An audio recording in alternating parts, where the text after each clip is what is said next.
Assalamualaikum warahmatullahi wabarakatuh. Halo teman-teman semua. Perkenalkan kami dari kelompok 8 mata kuliah perancangan proyek agroindustri kelas RB ingin mempresentasikan hasil diskusi kami tentang pembuatan kerupuk dari ampas tahu. Sebelum memulai presentasi, perkenalkan anggota-anggota kami yaitu ada Emro Atulia Aziza, ada Meli Marcelina, ada Friskila Ivana Sidabalok, Marta Marina Sitorus, Leona Hutauruk, dan saya sendiri Ikhwan Abdul Hakim. Kita akan memulai dari bab 1, yaitu latar belakang. Oke, yang pertama itu ada latar belakang di mana seperti yang kita ketahui masalah produksi kedelai Indonesia itu mencakup dalam produksi kedelai dalam negeri yang mencukupi kebutuhan domestik. Lalu adanya penurunan luas panen kedelai yang menjadi penyebab utamanya dan juga terjadinya produktivitas kedelai yang belum optimal. Eh, Lalu adanya pun potensi potensi dari kedelai yang dapat diolah menjadi limbah, yang dapat diolah menjadi tahu, yaitu limbah tahu. Di mana produksi tahu ini menghasilkan limbah cair dan juga limbah padat yang dapat berjumlah besar. Limbah cair ini berpotensi untuk mencemari lingkungan, dan limbah padat ini juga dapat mencemari lingkungan serta memiliki kandungan protein yang tinggi. Pengolahan limbah tahu ini pada produk ini dapat bernilai tambah seperti ampas tahu yang diolah menjadi kerupuk ampas tahu. Kemudian kandungan gizi dan manfaat kerupuk ampas tahu ini itu dia mengandung protein yang tinggi, dapat meningkatkan tekstur makanan serta memiliki potensi sebagai bahan baku produksi makanan lainnya. Next. Oke, yang berikutnya itu ada batasan produk, di mana yang pertama bahan baku yang digunakan itu dalam industri ini yaitu ampas tahu dengan bahan tambahan bumbu dan varian rasa. Yang kedua ada teknologi yang digunakan tergolong lebih sederhana yaitu seperti mesin pencetak dan pengering. Yang ketiga itu target pasarnya yaitu pasar tradisional, pasar modern dan juga pedagang kerupuk lainnya. Next. Dan berikutnya ada tujuan dari proposal ini, yaitu di mana merancang industri pembuatan kerupuk dari ampas tahu. Yang kedua itu membuat produk makanan dari ampas tahu untuk mengurangi pencemaran lingkungan. Next. Kemudian di sini ada konsep produk yang dimana yaitu pertama karakteristik produk. Karakteristik produk dibagi menjadi empat, yang dimana yang pertama itu fisik. Fisik itu terdiri dari warna, tekstur, dan bentuk, yang dimana warnanya memiliki warna seperti eh, kuning kecoklatan seperti warna kacang kedelai, kemudian teksturnya yang renyah, serta bentuknya yang pipi dan atau seperti lembaran kecil. Kemudian ada kimia yang dimana karakteristik kimia ini terdiri dari protein, karbohidrat, lemak, kadar air, abu, dan juga serat. Kemudian ada organoleptik, yang dimana ini terdiri dari dua, yaitu rasa dan aroma. Rasa pada kerupuk ini yaitu bervariasi, yang dimana itu rasanya gurih dengan tambahan bawang dan garam. Kemudian aromanya itu ya aroma kedelai yang khas dengan tambahan aroma bumbu. Kemudian keunikan pada produk ini yang pertama yaitu ramah lingkungan, kaya protein nabati, rendah lemak, bahan ekonomis. X.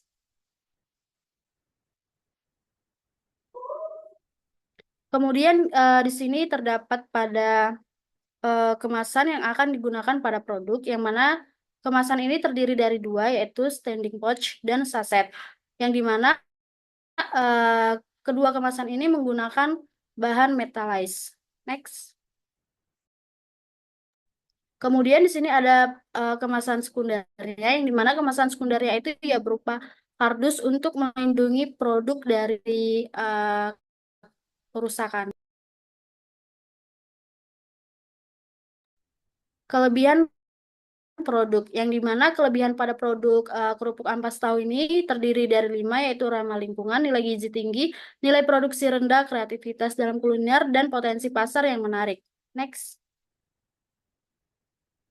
Kemudian kelemahan produk, yang dimana kelemahannya itu kualitas dan rasa tekstur yang kurang eh, kurang bagus. Kemudian keterbatasan pasar, kestabilan daya simpan yang kurang baik, kemudian proses produksi, cita rasa dan penampilan yang tidak tepat, dan pengolahan yang terjadi.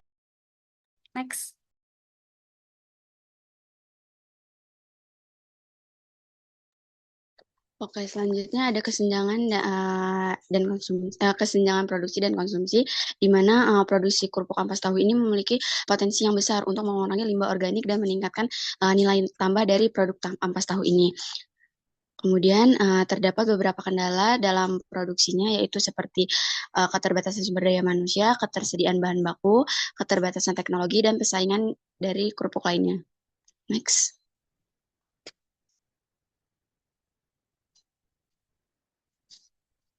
Selanjutnya yaitu keterampilan tenaga kerja yang terbatas, itu sangat memerlukan pelatihan.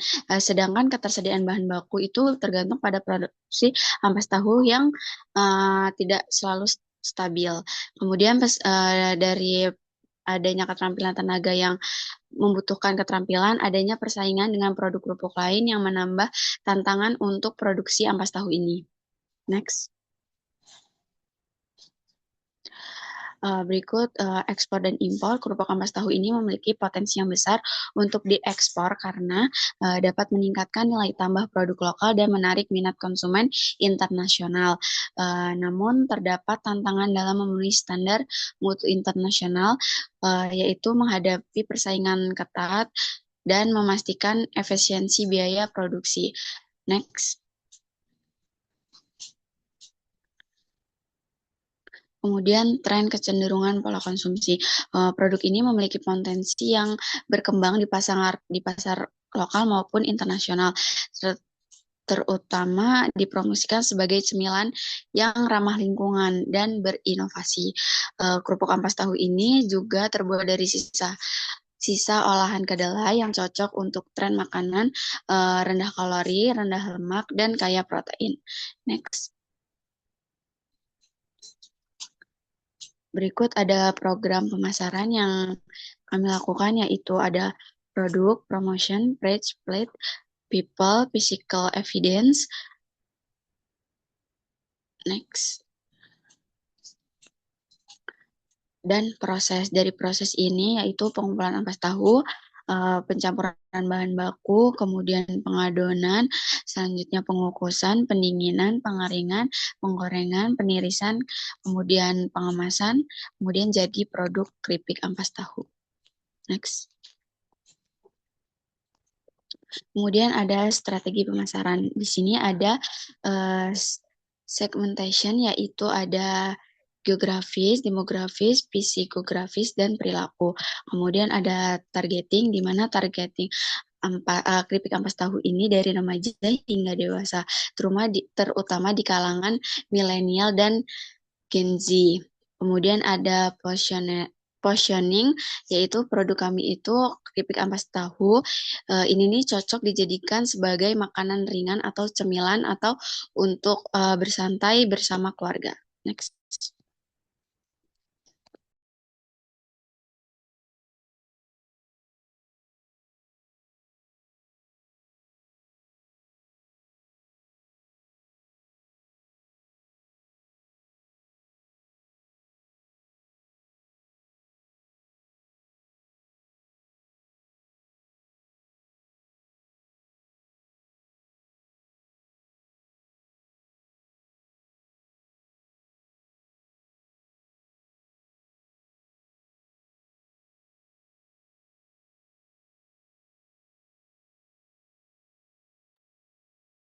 Yang selanjutnya yaitu Kemudian ada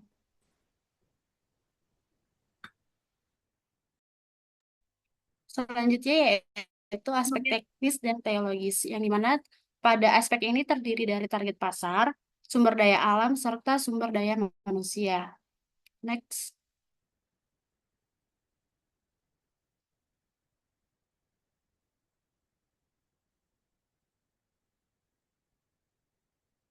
Kemudian di sini ada pendukung dan finansial, yang dimana aspek mendukung itu membantu proses produksi, distribusi, pemasaran seperti mesin dan peralatan.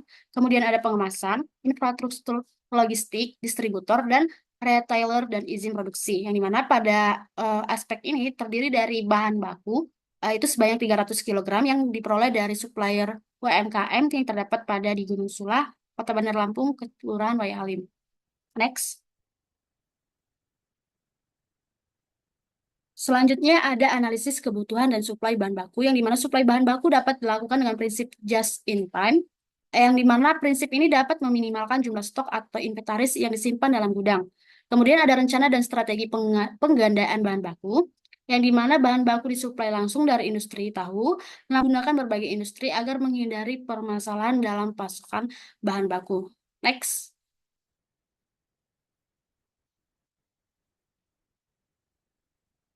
Kemudian di sini terdapat pada proses produksi, yang dimana itu bahan baku dikumpul sebanyak 300 kilo, kemudian ditiriskan dari airnya, kemudian dicampurkan bumbu, pencetakan, pengukusan selama 30 menit, kemudian pemotongan, pengopenan, pengeringan dan penirisan, serta pengemasan hingga menghasilkan produk akhir, yaitu kerupuk ampas tahu. Next.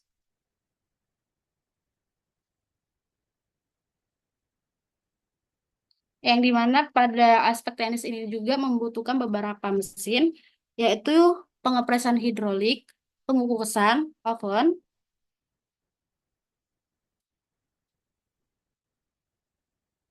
kemudian mesin pencampuran, mesin pencetakan adonan, alat penggorengan, dan mesin pengemas. Next.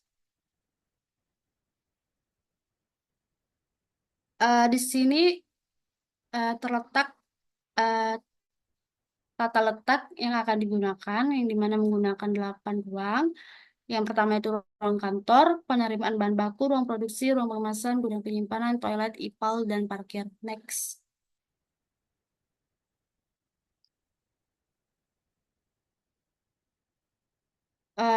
Kemudian di sini terdapat derajat keterkaitannya. Next.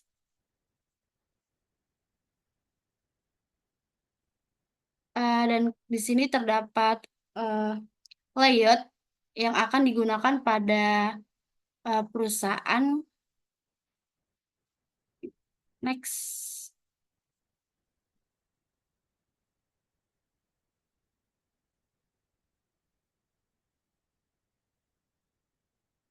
Kemudian di sini terdapat penentuan lokasi, yang dimana di sini 4 faktor yang harus diperhatikan dalam menentukan lokasi. Yang pertama, jarak bahan baku, ketersediaan energi, aksesibilitas, dan lingkungan. Next.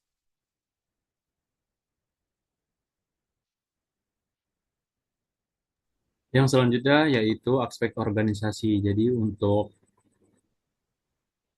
struktur organisasi yang kami buat yaitu terdiri dari direktur utama, kemudian ada direktur operasional, dan direktur keuangan. Jadi masing-masing direktur memiliki manajer-manajernya, dan di bawah manajer terdapat supervisor yang fokus di bidangnya masing-masing. Kemudian terdapat karyawan-karyawannya.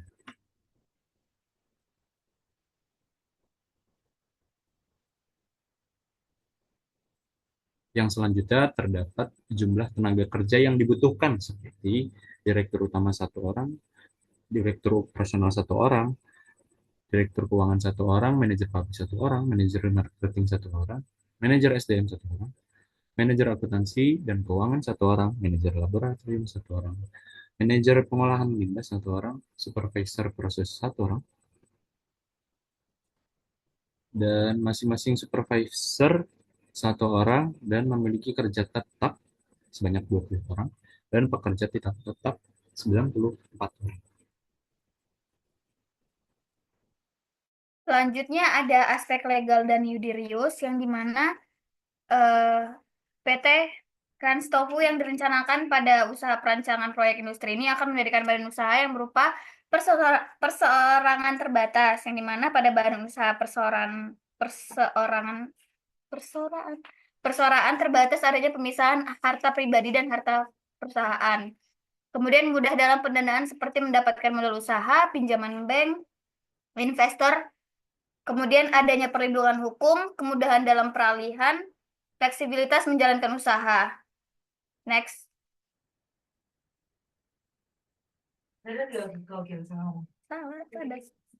Kemudian ada sejarah, di mana PT Kranstopo merupakan perusahaan milik sejumlah mahasiswa yang baru dibuka dan merintis usaha dalam bidang agroindustri. Kemudian kegiatan operasionalnya masih beroperasi di wilayah Kelurahan Gunung Sula dengan menjamin keberlangsungan proses produksi dan tekad yang kuat akan selalu berusaha untuk mengembangkan usaha dalam ruang lingkup pasar nasional maupun internasional. Next. Kemudian di sini ada perizinan pajak, yang dimana perizinan itu merupakan perizinan pembentukan dalam operasional PT Kranstopu, membuat perizinan untuk memenuhi aturan yang berlaku. Yang pertama, tanda tangan perusahaan, nomor induk perusahaan, anggaran dasar dan anggaran rumah tangga, izin mendirikan bangunan, izin lingkungan, izin operasional produksi, izin pangan industri, rumah tangga, kemudian ada izin halal. Kemudian ada pajak, yang dimana terdiri dari pajak penghasilan, kedua pajak pertambahan nilai, dan ketiga pajak daerah dan retribusi daerah.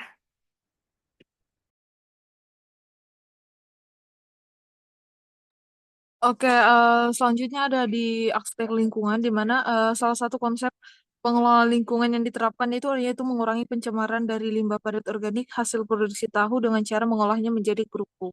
Di mana dampak lingkungan yang dihasilkan itu perlu ditangani dalam membangun pengelolaan limbah terlebih dahulu sebelum limbah tersebut dilepaskan ke lingkungan. Next. Adapun tujuan dari pengelolaan lingkungan ini di mana dapat meminimalisir dampak negatif dari proses produksi terhadap lingkungan dan juga untuk limbah padatnya dapat dilakukan pemanfaatan ampas tahu sebagai salah satu bahan baku kerupuk menjadi salah satu langkah penting dalam mengurangi volume limbah yang menciptakan nilai tambah. Next. Adapun parameter lingkungannya di mana beberapa parameter penting itu seperti COD, BOD, yang menandakan tingginya kandungan organik yang berpotensi mencemari lingkungan, serta adanya juga pH yaitu 6,5 sampai 8,5 dan juga ada TSS dan juga TDS. Next. Adapun sumber pencemaran lingkungan ini di mana salah satunya dari limbah cair dari proses perendaman kedelai, yang kedua dari limbah ini sering dibuang tanpa pengelolaan yang menyebabkan pencemaran pada saluran air dan juga merupakan salah satu hal yang penting untuk menerapkan pengelolaan limbah yang efektif agar mengolah limbah ini dengan cara mengolah limbah menjadi ampas tahu. Ampas tahu yang diolah menjadi salah satu produk yang bernilai ekonomi. Next.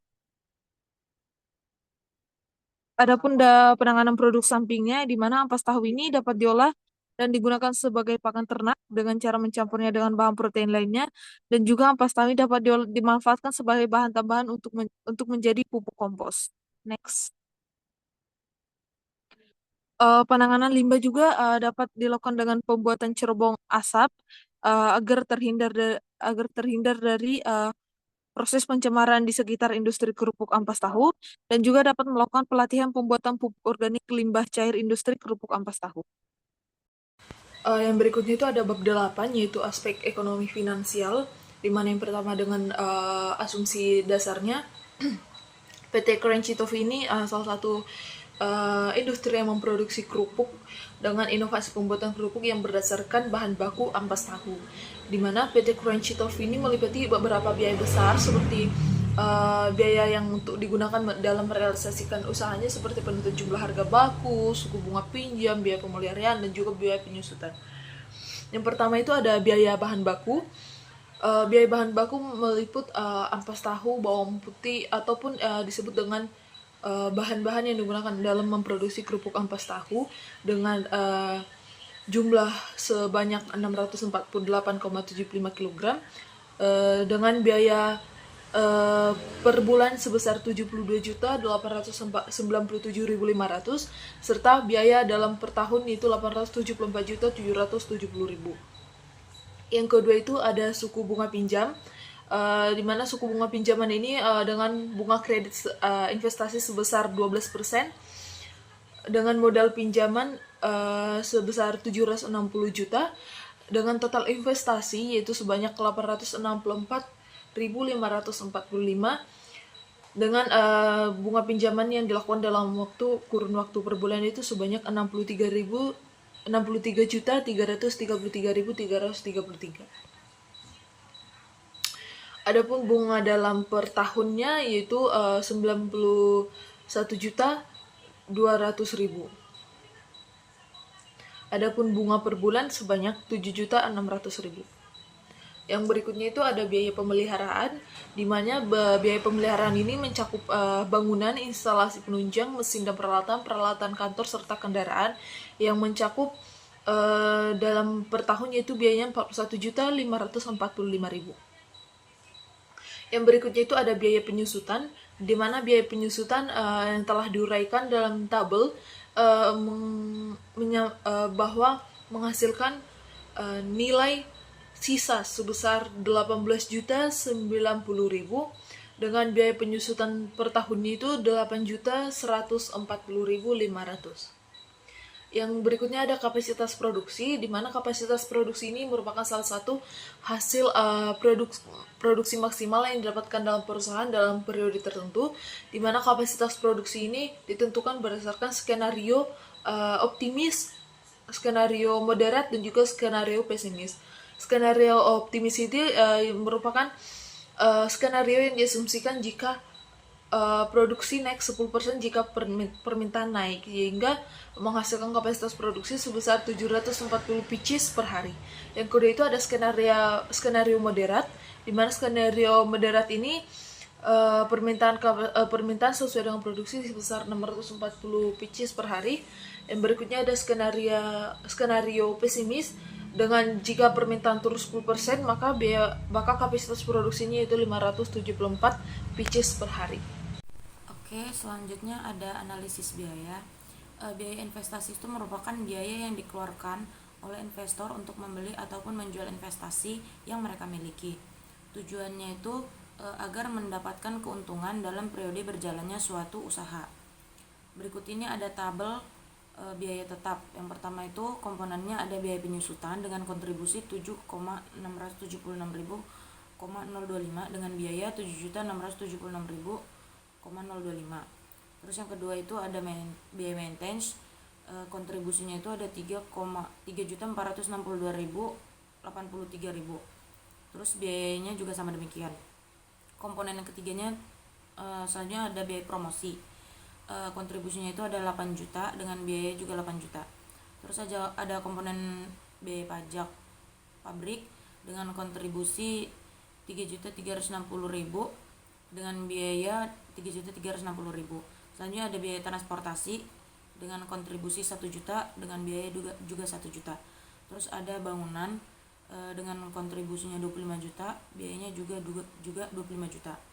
Terus ada komponen biaya asuransi dengan kontribusinya itu 37 juta dengan biaya juga 37 juta. Selanjutnya itu ada tabel modal kerja. Yang pertama itu bangunan dan instalasinya itu dengan biaya 370 juta. Selanjutnya ada alat timbang 950.000, wadah bahan 500.000, mesin press ada 3.500.000, mesin pencampurannya itu ada biayanya 9.100.000, pencetak adonan itu ada 85 juta. Terus mesin pemotong adonan itu biayanya 16 juta. Terus ada oven 15 juta. Terus ada penggorengan 1.500.000. Selanjutnya ada timbangan digital ada 500.000. Mesin pengemasnya itu 60 juta. Alat pemotong adonannya itu 14 juta. Peralatan kantornya itu 80 juta. Kendaraannya itu dengan biaya 180 juta 900.000. Biaya pajak pabriknya itu ada 40 juta 320.000 dengan semua total biaya yaitu 877 juta 270.000. Selanjutnya ada biaya produksi. Biaya produksi ini terdiri dari beberapa biaya yaitu biaya tetap dan juga biaya variabel. Biaya tetap ini biasanya berupa biaya pembelian dan juga pemeliharaan pada mesin. Rincian biaya tersebut yaitu mencapai 717 juta 306.108. HPP dan harga jual. HPP dan harga jual itu merupakan biaya yang dikeluarkan untuk memproduksi suatu produk. HPP ini biasanya digunakan untuk memperhitungkan keuntungan dan juga kerugian yang diperoleh. Berikut ini ada tabel HPP dan harga jual. Yang pertama itu ada biaya variabel yaitu 91.903.167. Selanjutnya ada biaya penyusutan itu ada 7.676.025. Kapasitasnya itu ada 16.640. HPP-nya itu ada 5.984,33. dan harga jualnya itu ada 14.960,82. Selanjutnya itu ada tabel analisis sensitivitas. Yang pertama itu ada BP unit itu ada 768,1067793. Terus BP rupiahnya itu ada 11,521,60170. Selanjutnya itu ada harga jual ada 15 juta, margin profit ada 150%, dan payback period ada 1,663908,235. Baik, selanjutnya ada bab 9, pendirian industri, yang terdiri dari kegiatan proyek dan waktu kegiatan. Yang pertama ada tahapan perancangan, yang dimana dalam kegiatan industri ini melalui beberapa tahapan perancangan, yaitu pertama ada penentuan lokasi pabrik, yang dimana memberikan pengaruh besar terhadap lancarnya kegiatan industri secara geografis. Kemudian lokasi tersebut dipilih karena strategis serta dekat dengan tempat penyediaan bahan baku, yaitu Gudung Sulah dan Kelurahan Kedamaian. Kemudian yang kedua ada tata letak pabrik, yang dimana perencanaan strategis ini bertujuan untuk mengatur tata ruang berbagai komponen produksi di dalam pabrik, yang dimana meliputi beberapa aspek penting, yaitu efisiensi operasional yang bertujuan untuk mengurangi waktu transportasi material, produk, dan tenaga kerja. Yang ketiga ada tata letak alat proses, yang dimana peralatan proses mempunyai dampak yang besar yang berhubungan dengan proses produksi. Hal ini diperhatikan dalam merancang tata letak peralatan, yaitu yang pertama ada aliran bahan baku produk, yang kedua ada aliran udara, yang ketiga ada pencahayaan, keempat lalu lintas manusia dan kendaraan, yang kelima ada pertimbangan ekonomi, yang keenam ada jarak antar alat proses. Kemudian selanjutnya perawatan atau maintenance, yang dimana pemeliharaan alat dilakukan untuk memelihara peralatan yang ada di dalam pabrik, yang dilakukan dengan cara mengontrol, menjaga, dan memperbaiki alat, yaitu untuk bertujuan agar produksi dapat berjalan lancar sesuai dengan target produksi. Yang kelima ada utilitas, yang dimana merupakan bagian penting yang mendukung kelancaran operasional pabrik. Beberapa jenis utilitas yang ada di dalam pabrik, yaitu yang pertama ada penyediaan dan pengolahan air, yang kedua ada unit pembangkit steam, yang ketiga ada unit pembangkit listrik, yang keempat ada unit penyedia udara instrumen, dan yang kelima ada unit penyediaan bahan bakar. Kemudian ada tahapan produksi.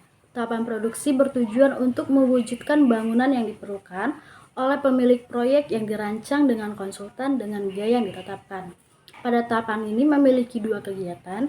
Yang pertama yaitu kegiatan perencana dan pengendalian, yang dimana kegiatan ini bertujuan untuk mengendalikan kegiatan operasional di lapangan, jadwal pelaksana, tenaga kerja, organisasi lapangan, peralatan, serta material.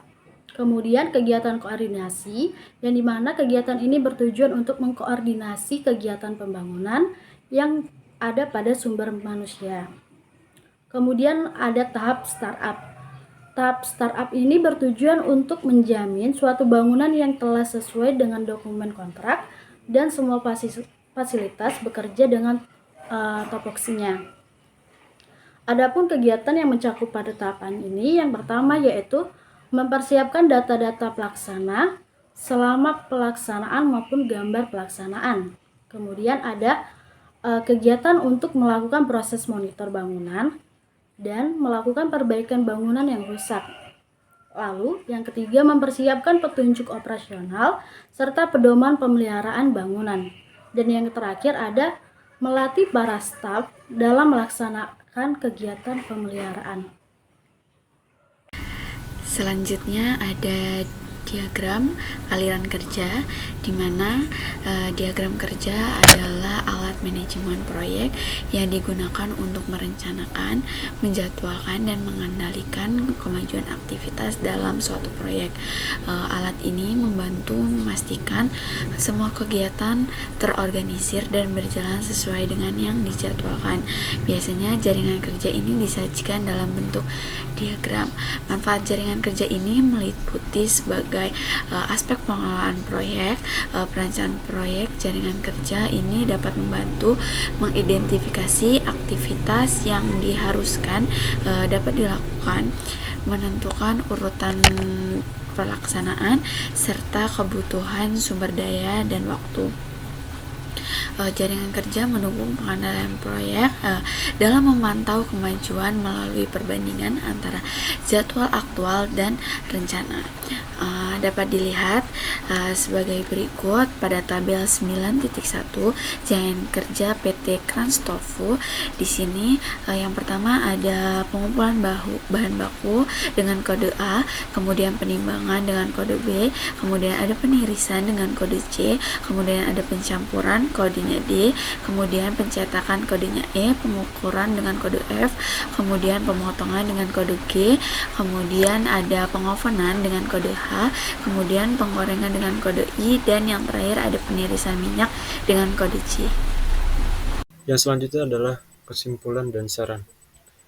Sehingga dari diskusi kelompok 8 yang merancang proyek industri kerupuk ampas tahu untuk memanfaatkan limbah organik menjadi produk bernilai ekonomis dan ramah lingkungan, proyek ini berpotensi pasar besar karena didukung ketersediaan bahan baku, strategi pemasaran inovatif, dan prospek keberlanjutan.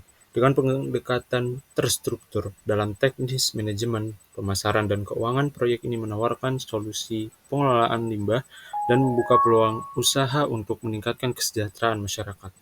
Untuk keberhasilan proyek kerupuk ampas tahu ini, beberapa langkah strategis penting yang harus diperhatikan seperti memperkuat kerjasama dengan pabrik tahu lokal untuk pasokan bahan baku yang stabil, inovasi produk atau variasi rasa dan bentuk, pemanfaatan teknologi modern untuk efisiensi dan kualitas, perluasan jaringan distribusi, pasar tradisional, modern, ataupun kita dapat menggunakan e-commerce, serta kampanye pemasaran yang menekankan keberlanjutan dan nilai tambah sebagai makanan sehat dan ramah lingkungan. Sekian presentasi dari kami, kurang lebihnya mohon maaf. Kami akhiri. Assalamualaikum warahmatullahi wabarakatuh.